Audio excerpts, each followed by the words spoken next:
Alright, welcome back to Real Class. This time we are looking at non-African poetry. All this while we've been discussing African poetry and all that. But this time we are looking at non-African poetry. Specifically, we are looking at Maya Angelou's poem referred to as Still I Rise.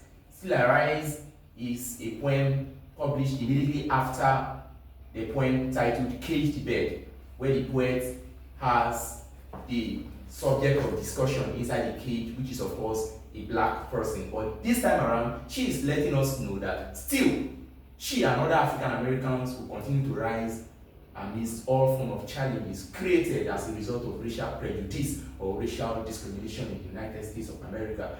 And that, of course, will drive us to the subject of discussion, or the subject matter. The subject matter is on racism. All right? Yes. Now, when the African Americans were marginalized on the basis of their color, it's not as if they've done anything wrong, but the problem that bedeviled their lives was occasioned by their color. All right? Yes, so many scholars have written about racism and not just restricted to Maya Angelou. Now, let's look at the fact that it's a free verse. All right? Technically, it uses enjambments and all of that. Now, main points.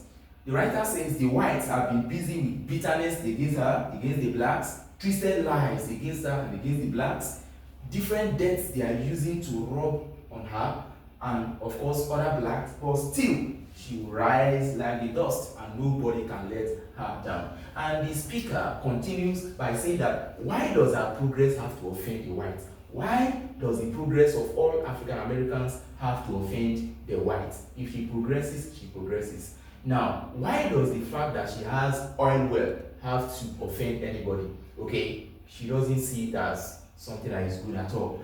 Then, like the moon, regardless of the hatred by the white, like the sun, like the tides that it must rise, she will rise too, as well as other African Americans. So why do they want to see the speaker broken in hopelessness?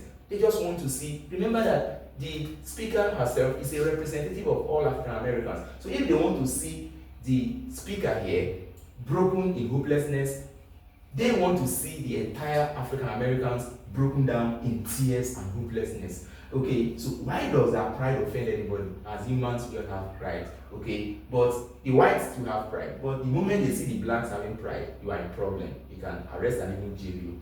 Alright? So words, eyes, and hate are the things the whites want to use to let down the blacks. But the point is saying that still, all this cannot kill her, but she will continue to rise above all these manner of challenges.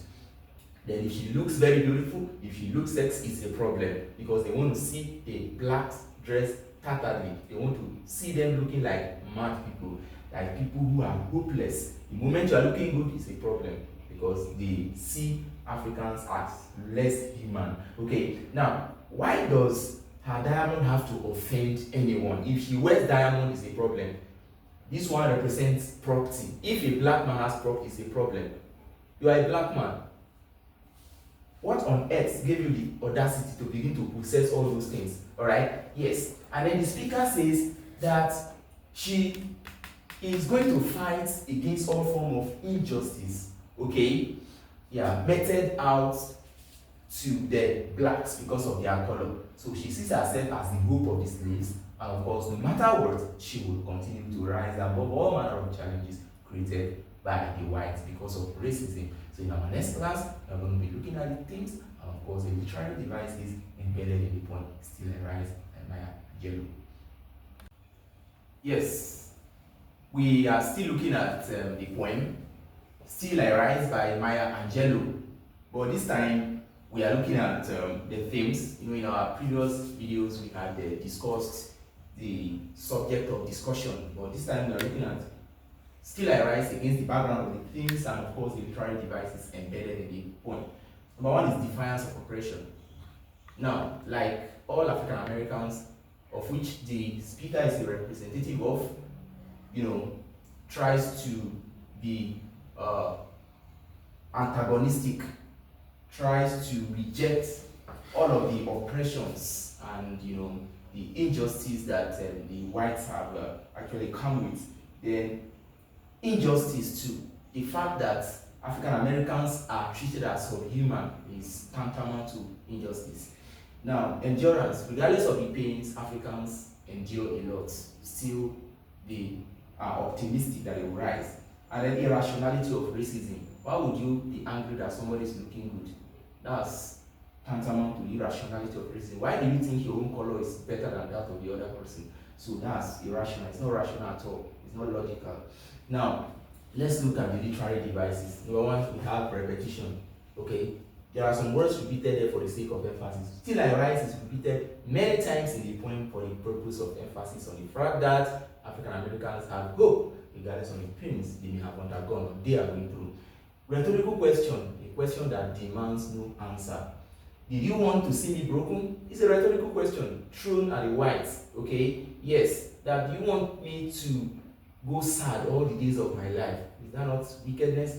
Now, you want me to bow my heads and lower eyes forever out of pain? Why? So all of these questions are raised by the persona. Okay, hyperbole, alright? I laugh like I've got good minds digging in my backyard. So he's trying to laugh at the what? At the whites. That regardless of what their, struggles, just to make sure they let her down and let all the African Americans down, she laughs like she's got good minds digging in her backyard because she feels she will rise above them, that they can do her nothing. And let's look at the attitude of the writer and the tune. The tune is confident. She's very, very confident in addressing the issue of racism, that one day she will rise above the challenges. Then the mood is meditative. It's only one that meditates that knows how oppressive racial discrimination is.